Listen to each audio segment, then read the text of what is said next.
पुरंदर किल्ल्यावर मशाली पेटल्या होत्या आणि राजमाता सईबाईंच्या कुशीत जन्म झाला छत्रपती संभाजी महाराज यांचा.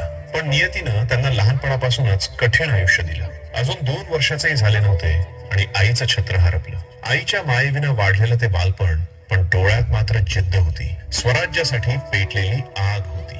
छत्रपती शिवाजी महाराज स्वतः त्यांना युद्धकला, राजकारण आणि शास्त्रांचं ज्ञान देत होते. संभाजी महाराज फक्त तलवारीनंच ताकदवान नव्हते, तर बुद्धीनंही प्रखर होते.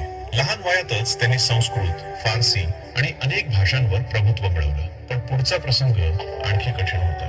वयाच्या अवघ्या 9व्या वर्षी त्यांना मुघल दरबारात जावं लागलं. शत्रूंच्या गर्दीत उभा असलेला तो छोटासा मराठा राजकुमार, पण चेहऱ्यावर भीती नव्हती, कारण रक्तातच स्वराज्य वाहत होतं. आणि पुढे याच संभाजी महाराजांनी औरंगजेबाला तब्बल 9 वर्ष महाराष्ट्रात रोखून ठेवलं.